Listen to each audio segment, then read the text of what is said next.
السلام عليكم ورحمة الله وبركاته. حمدا لمن خلق الإنسان وعلمه البيان، والصلاة والسلام على رسول الله وعلى آله حزب الله وصحابه جند الله، وبعد.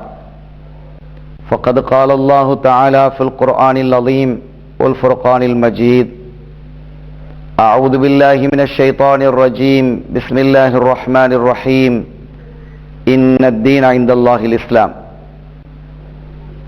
கண்ணியத்திற்குரிய இந்த நிகழ்ச்சியை அவதானித்துக் கொண்டிருக்கக்கூடிய மூன் டிவி நேயர்களே, எல்லாம் வல்ல அல்லாஹுவின் பேரருளும் நபிகள் நாயகம் ஸல்லல்லாஹு அலைஹி வஸல்லம் அவர்களது நல்லாசியும் நம் அத்தனை பேர் மீதும் நிலவுமாக.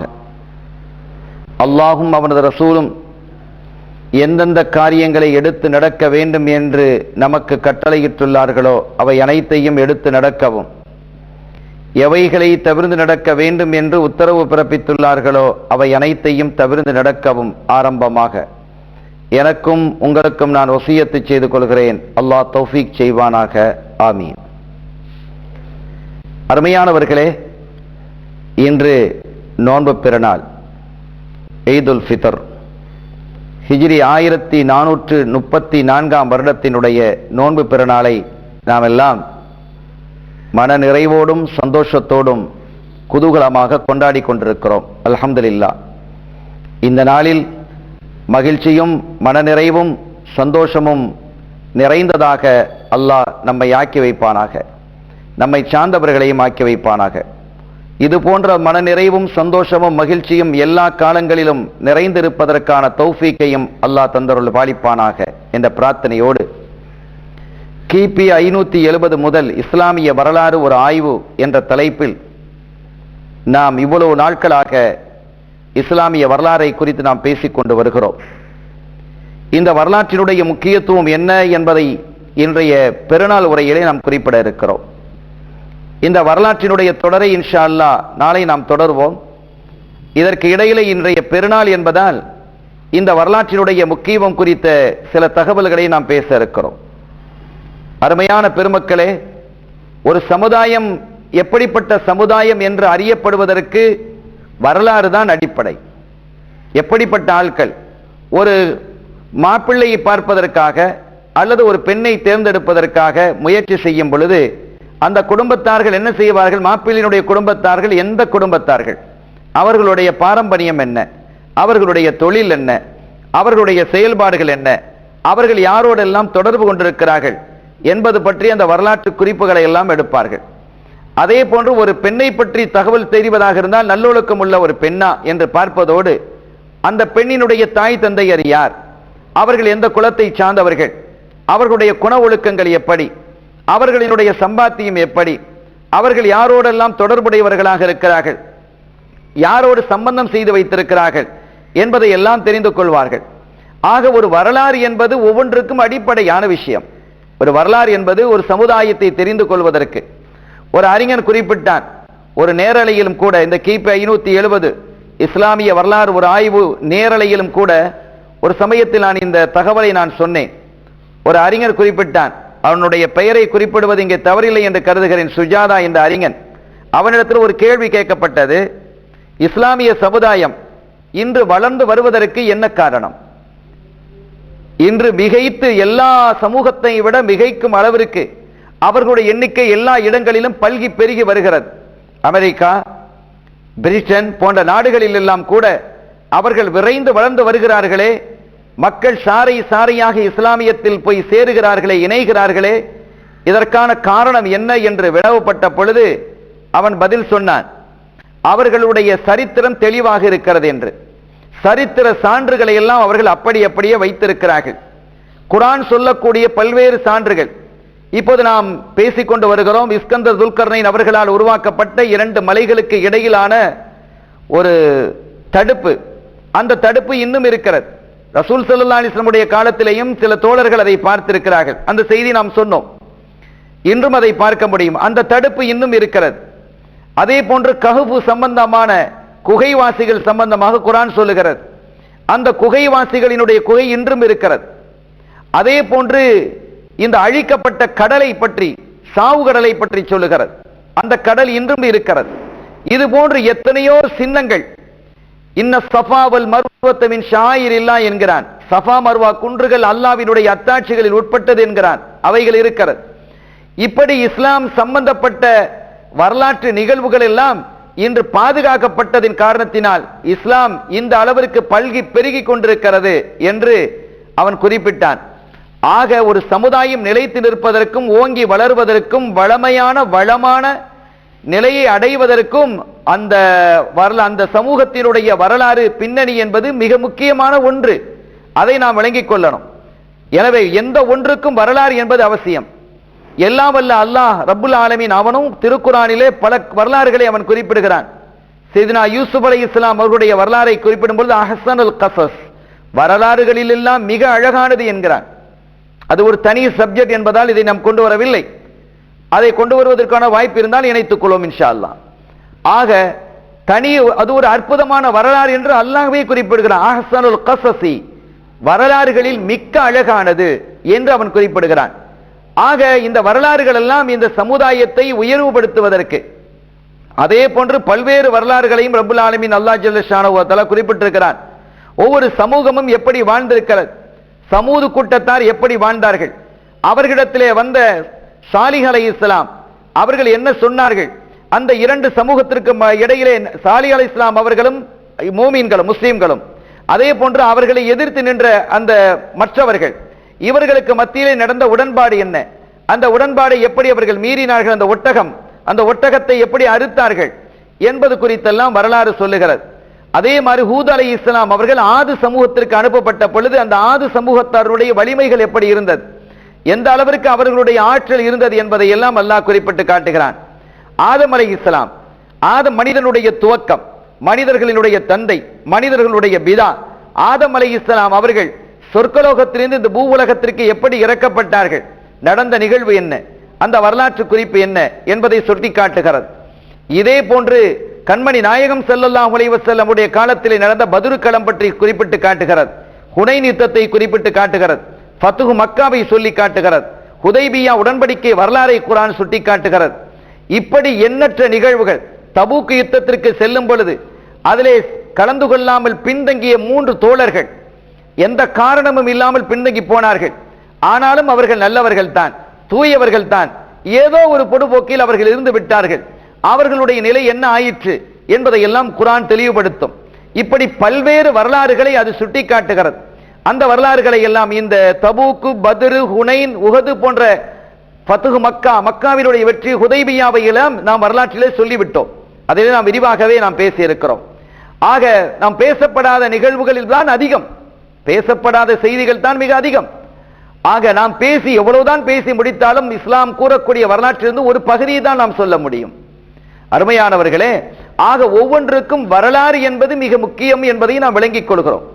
அந்த வரலாற்றை நாம் விளங்கிக் கொள்ளும் பொழுது நாம் எத்தகைய சமூகத்தை சார்ந்தவர்கள், நம்முடைய சமூகம் எப்படியெல்லாம் உருவாக்கப்பட்டிருக்கிறது, எப்படியெல்லாம் ஒரு காலகட்டத்தில் அடக்கி ஒடுக்கப்பட்டிருக்கிறது, அதிலிருந்து நாம் எப்படி வெளிவந்திருக்கிறோம், அதே சமயத்தில் இந்த உலகில் நீதியையும் நேர்மையையும் நடுநிலையையும் நிலைநிறுத்துவதற்காக, சமநிலை சமுதாயத்தை உருவாக்குவதற்காக எந்த அளவிற்கு ஹலீஃபாக்களாக இருக்கக்கூடிய ரசூல் ஸல்லல்லாஹு அலைஹி வஸல்லம் உடைய பிரதிநிதிகள் பாடுபட்டிருக்கிறார்கள் என்பதையெல்லாம் நாம் பார்த்து வருகிறோம்.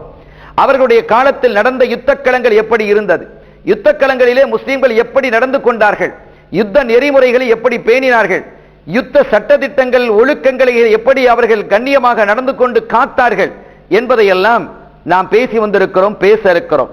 யுத்தத்திலே ஒரு யுத்த களத்தை காணுவதாக இருந்தால் எப்படி இருக்க வேண்டும் என்பதற்கு கூட வரையறைகளை, சட்ட நெறிமுறைகளை, ஒழுங்குகளை நமது உயிரில் மேலான கண்மணி நாயகம் நபிகள் பூமான் ஸல்லல்லாஹு அலைஹி வஸல்லம் அவர்கள் வழங்கியிருக்கிறார்கள். எந்த தலைவரும் வழங்காத, சொல்ல முடியாத, சொல்லாத அற்புதமான நிபந்தனைகளை எல்லாம் அவர்கள் இந்த முஸ்லிம்களுக்கு இட்டிருக்கிறார்கள். இவைகளை எல்லாம் கற்று தெரிவதும் புரிவதும் விளங்குவதும் தான் இந்த வரலாற்றினுடைய நோக்கம். இந்த வரலாற்றை படிக்க படிக்க இஸ்லாமியத்தினுடைய அந்த எழுச்சி எப்படி இருந்தது, அது வாளால் உருவாக்கப்பட்டது அல்ல, வளத்தால் உருவாக்கப்பட்டது, நலத்தால் உருவாக்கப்பட்டது. அவர்கள் முஸ்லிம்களினுடைய அந்த போதனைகளை எல்லாம் இறைவன் ஏகன் என்பதின் பால் அழைப்பதாகத்தான் இருந்தது. யாரையும் துன்புறுத்துவதல்ல, யாரையும் வேதனைப்படுத்துவதல்ல, யாரையும் அசைத்து பார்ப்பதல்ல, மாறாக அன்பின் பக்கம் அழைப்பது. இன்று பல தீவிரவாதங்கள் இந்த உலகத்திலே தோன்றி இருக்கிறது.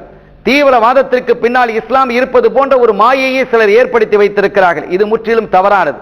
அதை நான் கண்டிப்பாக மறுக்கிறேன். அது நிச்சயமாக அப்படி கிடையாது. இஸ்லாத்திற்கும் தீவிரவாதத்திற்கும் எந்த தொடர்பும் இல்லை என்பதுதான் உண்மை. முஸ்லிம்கள் சில தவறுகளை செய்கிறார்கள் என்றால் அதற்கு இஸ்லாம் துணை போகாது. எந்த மதத்தை சார்ந்தவர்கள் தவறு செய்தாலும் அந்த மதம் அதற்கு துணை போகுமா என்ன? ஒரு பிற மதத்தை, இஸ்லாம் அல்லாத பிற மதத்தை சார்ந்த இந்த நாட்டிலே, இந்த இந்திய நாட்டில், இந்த பாரத மண்ணில் எத்தனை மக்கள் வாழுகிறார்கள்? எந்த சமுதாயத்தை சார்ந்தவர்கள் எல்லாம் வாழ்ந்து கொண்டிருக்கிறார்கள்? இந்து சகோதரர்கள் இருக்கிறார்கள், கிறித்துவ சகோதரர்கள் இருக்கிறார்கள், பௌத்த சகோதரர்கள் இருக்கிறார்கள், சீக்கிய சகோதரர்கள் இருக்கிறார்கள், ஜெயின் சகோதரர்கள் இருக்கிறார்கள். எத்தனை சமூகத்தை சார்ந்தவர்கள் வாழ்கிறார்கள். சில பகுதிகளில் யூதர்களும் கூட இருக்கிறார்கள். ஆக இவர்கள் எல்லாம் இன்று இந்த மண்ணிலே வாழத்தான் செய்கிறார்கள். அவர்களிலே யாருமே தவறு செய்யலை என்று எடுத்துக்கொள்ள முடியுமா என்ன? தவறு செய்யக்கூடியவர்கள் எல்லா மதத்திலும் இருக்கிறார்கள், எல்லா மார்க்கத்திலும் இருக்கிறார்கள். அப்படி சிலர் தவறு செய்யும் பொழுது அந்த மார்க்கம் தான் தூண்டுகிறது என்று சொல்வதாக இருந்தால் அது எவ்வளவு தவறோ அதுபோன்றுதான் இஸ்லாமிய தீவிரவாதம் என்று சொல்வதும் தவறு. பத்திரிகைகள், இன்றைக்கு மீடியாக்கள் எல்லாம் இஸ்லாமிய தீவிரவாதம் என்று சொல்லிக் கொண்டிருக்கிறது. சிலர் குற்றம் செய்யும் பொழுது அவர் அன்ன குற்றத்தை செய்து விட்டார், இப்படி பாம் வைத்து விட்டால் அது அவனுடைய குற்றம். இஸ்லாத்திற்கும் அதற்கும் என்ன தொடர்பு? அவன் முஸ்லீமாக இருந்தால் அதற்காக இஸ்லாம் தூண்டுகிறது என்று அர்த்தமா? இஸ்லாம் தூண்டினால் தான் இஸ்லாமிய தீவிரவாதம் என்று சொல்ல முடியும். அவன் அல்லாத இந்த மண்ணிலே வாழக்கூடிய 20 கோடி முஸ்லிம்கள் வாழுகிறார்கள் இந்த மண்ணிலே. அவர்கள் எல்லாம் அதை எதிர்க்கிறார்கள். இந்த தீவிரவாதத்தை எதிர்க்கிறார். அது முஸ்லீம் செய்தால் என்ன, முஸ்லீம் அல்லாதவன் செய்தால் என்ன? ஒரு மனிதனுடைய உயிரை போக்குவதை இஸ்லாம் வன்மையாக கண்டிக்கிறது. ஒருவனை நீங்கள் உயிராக்கினால் இந்த சமுதாயத்தையே உயிராக்குவது போன்று என்று குர்ஆன் சொல்லி காட்டுகிறது. ஒரு மனிதனுக்கு நீங்கள் உயிர் வாழ்வு கொடுத்தால், அவனை மன்னித்து நீங்கள் அருள் பாலித்தால், ஒரு மனிதன் குற்றம் செய்திருக்கிறான், அவனை நீங்க மன்னிக்கிறீங்க, மன்னித்தால் இந்த சமுதாயத்தையே நீங்கள் வாழ வைத்ததற்கு சமம் என்று குர்ஆன் சுட்டிக்காட்டும்.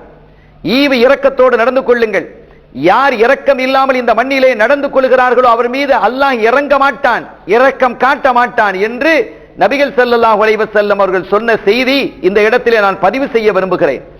ஆக சமூக சமநிலை மேம்பாடு, நல்லொழுக்கம், பண்பாடு, உயர்ந்த குணத்தோடு வாழ்வது, விட்டுக் கொடுப்பது, கருணையோடு, கிருபையோடு, அன்போடு, கரிசனத்தோடு, கனிவோடு நடந்து கொள்வதைத்தான் இஸ்லாம் விரும்புகிறது. அதனுடைய பெயரும் அப்படித்தான். இஸ்லாம் என்றாலே அப்படித்தான். சாந்தி, சமாதானம், அன்பு, அருள், கருணை, கிருபை, கரிசனம், எளிமை என்ற பொருள்தான் இஸ்லாத்திற்கு.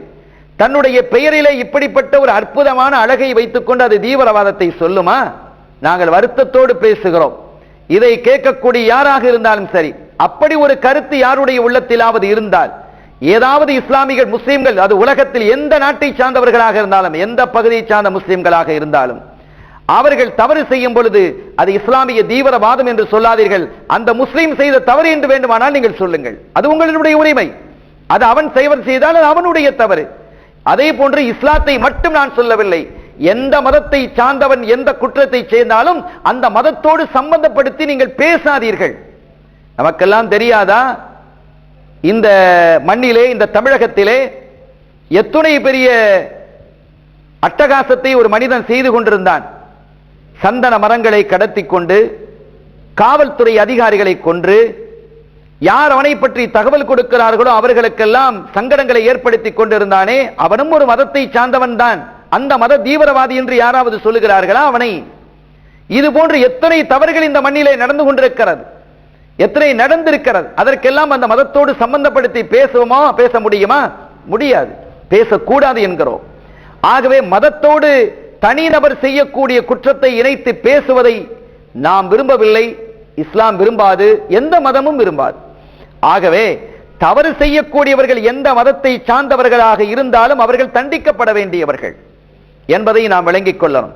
இந்த அருமையான நாளில், இந்த புனிதமான பெருநாளில் நாம் எல்லா சமூகத்தை சார்ந்த மக்களை நாம் கேட்டுக்கொள்வது, இந்த மண்ணில் நாம் எல்லாம் சகோதரர்களாக வாழ்ந்து கொண்டிருக்கிறோம், சகோதரர்களாக வாழ்ந்து கொண்டிருக்கிறோம்.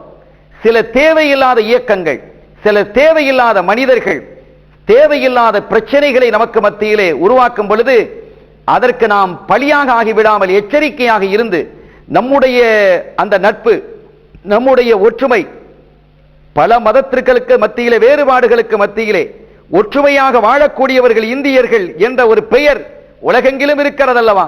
அதை பாதுகாக்கக்கூடியவர்களாக நாம் இருக்க வேண்டும். விட்டுக் கொடுக்கக்கூடிய மனப்பான்மையோடு நாம் நடந்து கொள்ள வேண்டும். அந்யோன்யமாக நாம் எல்லாம் வாழ்ந்து வந்திருக்கிறோம், வாழ்ந்து வருகிறோம், வாழ்ந்து வர வேண்டும் என்ற ஒரு அற்புதமான ஒரு யோசனையை, அற்புதமான இந்த போதனையை நான் உங்கள் முன்னால் வைக்கிறேன். ஆக இந்த பாரதம் என்பது பல மதங்களை கொண்ட ஒரு அற்புதமான ஜனநாயக நாடு. இது போன்ற ஒரு நாட்டை உலகத்தில் எங்கும் பார்க்க முடியுமா?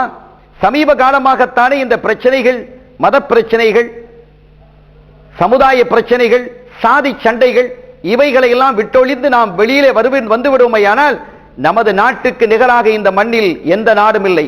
பாரதமே முதன்மை நாடாக, உயர்ந்த நாடாக இருக்கும் என்பதை இந்த நேரத்தில் நான் உறுதியாகவும் மனநிறைவோடும் நான் பதிவு செய்து கொள்கிறேன். அருமையானவர்களே, ஆக அந்த அடிப்படையிலே இஸ்லாமிய வரலாறு முஸ்லீம்கள் மட்டுமல்லாமல் முஸ்லீம்கள் அல்லாதவர்களும் அது எப்படி வளர்ந்து வந்தது, இஸ்லாமிய வரலாற்றிலே என்னென்ன நடந்திருக்கிறது, அதனுடைய ஏற்றம், அதனுடைய இறக்கம், இவைகளெல்லாம் எங்கெங்கு எப்படி நடந்திருக்கிறது என்பதை பற்றிய குறிப்புகளை சொல்லியிருக்கிறோம். சில இடங்களிலே முஸ்லீம்கள் தவறு செய்த பொழுது அவர்கள் எப்படியெல்லாம் தண்டிக்கப்பட்டிருக்கிறார்கள் என்பதை பேசி வந்திருக்கிறோம், இன்னும் பேசுவோம்.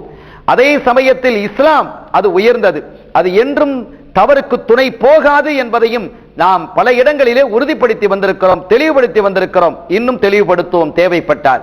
ஆக இந்த அற்புதமான நாளில் இந்த தகவலை பேசுவதற்கு எனக்கு ஒரு வாய்ப்பை இறைவன் ஏற்படுத்தி கொடுத்தான். அவனுக்கு நான் நன்றியை நிறைவோடு சொல்லிக் கொள்கிறேன்.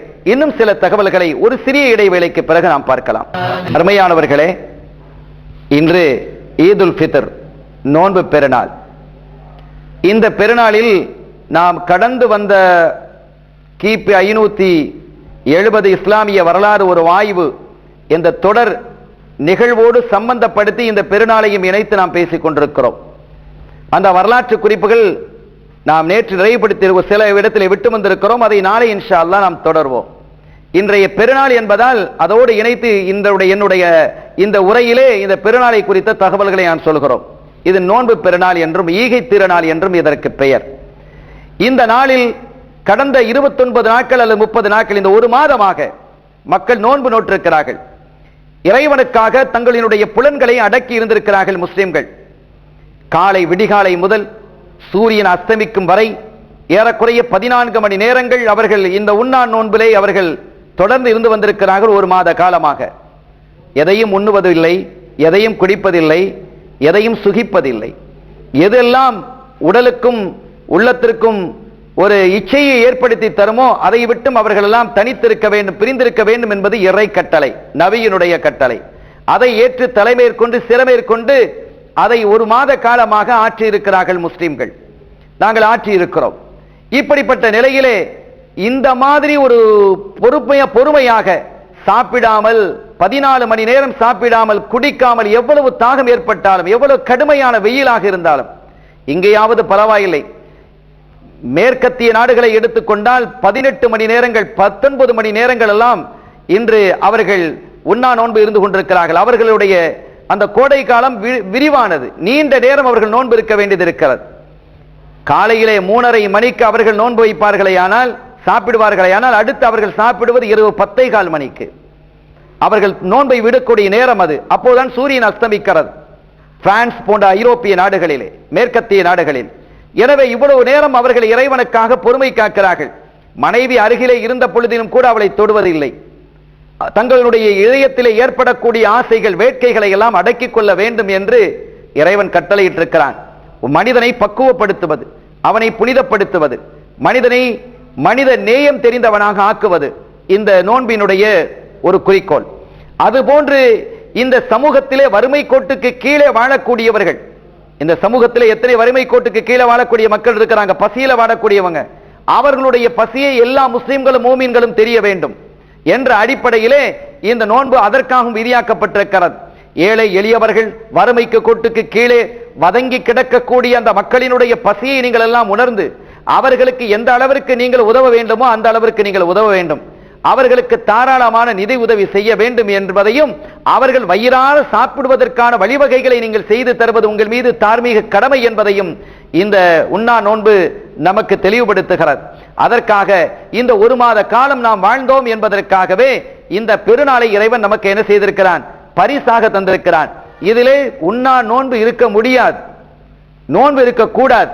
இது தடை செய்யப்பட்டிருக்கிற இன்று சாப்பிடும் நாள், இது உணவுக்குரிய நாள், விருந்துக்குரிய நாள். புத்தாடை பூண்டு நல்ல உணவுகள் சமைத்து சாப்பிட்டு எல்லாரும் சந்தோஷமாக இருக்க வேண்டிய நாள்.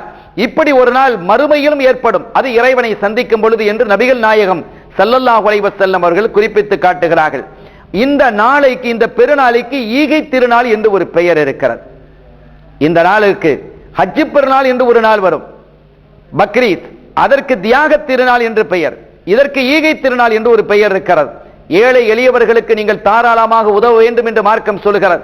ஒவ்வொரு மனிதனும் தன்னுடைய சம்பாத்தியத்திலிருந்து, தன்னுடைய சொத்திலிருந்து 2.5% ஏழைக்கு கொடுக்க வேண்டும், கடன்பட்டவர்களுக்கு கொடுக்க வேண்டும், நசிந்து போய் இருக்கக்கூடிய சமுதாயத்திற்கு நீங்கள் வழங்க வேண்டும் என்று மார்க்கம் கட்டளையிடுகிறது, இஸ்லாம் சொல்லுகிறது.